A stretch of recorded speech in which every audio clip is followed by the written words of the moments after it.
నమస్కారం అండి. నా పేరు కలాన్ సంజయ్ కుమార్, రైకోడేడు, తెలంగాణ అండ్ ఆంధ్రప్రదేశ్.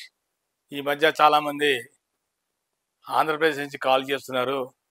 సార్, నా భూములు కబ్జాలు అయిపోతున్నాయి సార్, దీన్ని మేము ఎలా ప్రొటెక్ట్ చేసుకోవాలి సార్, మేము ఎలా కాపాడుకోవాలి సార్ అని చెప్పడం జరిగింది. నేను ఎంతమందిలో రీసెంట్గా వీడియో కూడా చెప్పాను. మళ్ళీ మీకోసం మళ్ళీ వీడియో చెప్తున్నాను. గుర్తుపెట్టుకోండి, ఎవరైనా సరే మీరు భూమి కొనేసిన తర్వాత అలా వదిలేసి వెళ్ళిపోతే ఎవడైనా బడాబాబులు గల కబ్జా చేయడానికి ఆస్కారం ఉంటుంది. నేను ఎంతమందికి చెప్పాను, మళ్ళీ చెప్తాను, జాగ్రత్తగా వినండి. ఫస్ట్, ఎవడైనా కబ్జా చేసినా మీరేం భయపడదు. ఎందుకు ఈ మాట అంటున్నానంటే, ఎప్పుడైతే మీ దగ్గర ఆల్ ఒరిజినల్ డాక్యుమెంట్స్ మీ దగ్గర ఉంటుందో మీకు అది కాన్ఫిడెన్స్ ఉంటుంది కాబట్టి ధైర్యంగా ఉండండి, భయం లేదు. రెండోది, భూమి కొనంగానే మీరు వెంటనే నో ట్రెస్పాసెస్ మై ల్యాండ్ అని చెప్పి ఒక చిన్న సైన్ బోర్డు పెట్టారు, స్మాల్ సైన్, నో ట్రెస్పాసెస్ అంటే నా భూమిలోకి ఎవరు కూడా ట్రెస్పాస్ చేయడానికి వీల్లేదు, లోపలికి దూరడానికి వీల్లేదు అని చిన్న సైన్ బోర్డు పెట్టండి. నెంబర్ 3, మీరు స్ట్రాంగ్ ఫెన్సింగ్ చుట్టూరా వేసుకోండి, ఆర్ స్ట్రాంగ్ వాల్ కట్టుకోండి, మీ జోలికి ఎవరు రాదు. తర్వాత, మీరు కొనంగానే సరిపోదు, మధ్య మధ్యలో ఒక్కసారి మీరు రెవెన్యూ వాళ్ళ దగ్గర కూడా వెళ్ళండి. రెవెన్యూ రికార్డ్స్లో మీ పేరు ఇంకా అలాగే స్టాండ్ బై అలాగే ఉందా, ఎవడైనా తారుమారు చేశారా, సర్వే నెంబర్ ఏమైనా మార్చారా, ల్యాండ్లో మళ్ళీ ఏమైనా ప్రొహిబిటెడ్ ఏమైనా పెట్టారా. చాలా జరిగినాయి ఇవన్నీ కూడా, అంత ముందర చాలా జరిగినాయి. మళ్ళీ చెప్తున్నా, మీరు కొన్న 1 ఎకరం, ఎగ్జాంపుల్ 1 ఎకరం భూమి కొన్నారు, డాక్యుమెంట్స్ అయినాయి, రిజిస్ట్రేషన్ అన్ని మీ పేరు మీద వచ్చింది. కొనంగానే సరిపోదు, రిజిస్ట్రేషన్ అయిపోగానే సరిపోదు. మళ్ళీ క్లియర్గా చెప్తున్నా మీ అందరికీ, ఒక్కసారి మీరు రెవెన్యూ డిపార్ట్మెంట్కి విజిట్ చేయాల్సిందే.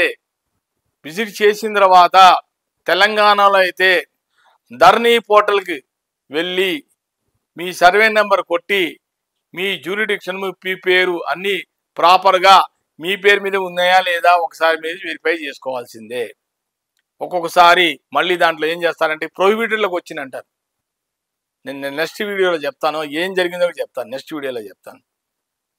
అదొకటి. రెండోది వచ్చి, అదొక విజిట్ చేశారా, రెవెన్యూ రికార్డ్స్కి వెళ్ళి చెక్ చేసుకుంటారా. మళ్ళీ రెగ్యులర్గా ఒకసారి మీరు అప్పుడప్పుడు మీకు టైం దొరికినప్పుడల్లా మీ ల్యాండ్ని ఒకసారి వెళ్ళి చూసుకోండి. నా భూమిలో కరెక్ట్గానే ఉందా, ఎవడైనా ఆక్రమించడానికి ప్రయత్నం చేస్తున్నాడా, ఇది చెక్ చేసుకోవాలి. దాన్ని ఎంకరేజ్ చేస్తాను. ల్యాండ్ కబ్జాలు అంటే ఇక్కడే జరుగుతాయి.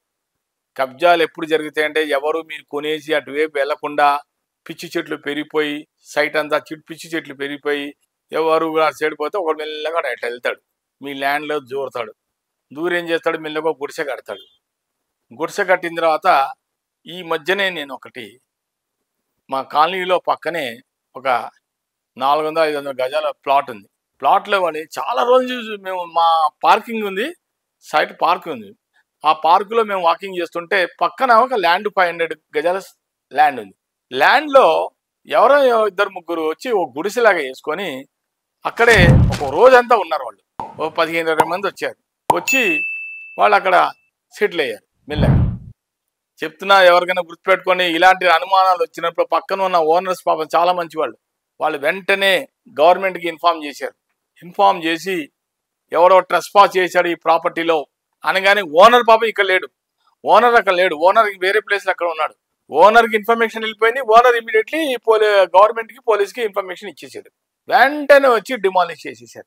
వాడు అప్పుడే సిమెంట్ బ్రిక్స్తో కట్టడం మొదలుపెట్టేశాడు, బేస్మెంట్ అంతా కట్టేశాడు. మొత్తం డిస్మాంటిల్ అయిపోయింది, డబ్బులు పోయినాయి. వాడిది ట్రై చేశాడు, ఏమన్నా ఎవరు మాట్లాడకపోతే మనం కట్టేసుకొచ్చి ఇల్లీగల్గా డాక్యుమెంట్, ఫేక్ డాక్యుమెంట్ తెచ్చేసుకోవడం, గవర్నమెంట్గా ఎవరైనా చేసేవాళ్ళు ఉంటారుగా, అన్అఫీషియల్గా ఏదో చేయించుకోవాలని అలాంటివి కూడా జరుగుతున్నాయి కదా. కాబట్టి అలా ప్రయత్నం చేసాను, చూశాడు, అది వర్కౌట్ అవ్వలేదు. మన వాడికి పాపం పక్క వాళ్ళు వీళ్ళు కలిసి ఇమీడియట్లీ గవర్నమెంట్కి ఇన్ఫార్మ్ చేయగా వాళ్ళు వచ్చి డిస్మాంటిల్ చేశారు. నేను చెప్పేది ఏంటంటే, ఒక్కసారి అప్పుడప్పుడు సైట్లో వెళ్ళి చూస్తూ ఉండండి. సైట్లో వెళ్ళి చూస్తుంటే మీకు తెలుస్తుంది ఎవడైనా వచ్చి కబ్జా చేశాడా లేదా అని. కబ్జా చేసేయడానికనే వెంటనే మీరు ఇమీడియట్లీ మీ సమీప పోలీస్ స్టేషన్లో ఒకసారి ఇంటిమేషన్ ఇవ్వండి. పోలీసులకు సంబంధం లేదు, సివిల్ మ్యాటరు. మీరు కోర్టులను చూసుకోండి అని అంటారు వాళ్ళు, రెగ్యులర్గా అనేది మాట అది. కాబట్టి ఇంటిమేట్ చేయడం మన ధర్మం. ఒకసారి పోలీసు వాళ్ళకి చెప్పేస్తే తర్వాత ఎలా అప్రోచ్ అవ్వాలి కోర్టుది నెక్స్ట్ వీడియోలో చెప్తాను. సో ఇంత మటుకు మీరు చాలా జాగ్రత్తగా బౌండరీస్ చేసుకోవటం, వాల్ కట్టుకోవటం, ఆ తర్వాత డాక్యుమెంట్స్ అని ఒరిజినల్ మీ దగ్గర ఉన్నప్పుడు రెవెన్యూ రికార్డ్స్లో ఒకసారి వెళ్ళి చెక్ చేసుకోండి. మీ ల్యాండ్ మీ పేరు మీద మళ్ళీ ఏమైనా ప్రొహిబిటెడ్లో కానీ వెళ్ళిపోయిందా, నిషేధ భూమిలో కానీ వెళ్ళిపోయిందా, దాంట్లో కానీ వెళ్ళిపోయిందా, ప్రొహిబిటెడ్ ల్యాండ్స్ నిషేధ భూమి అంటారు. ఇవన్నీ వెరిఫై చేసుకొని కరెక్షన్ చేసుకోమని కోరుకుంటున్నాను. నమస్కారం.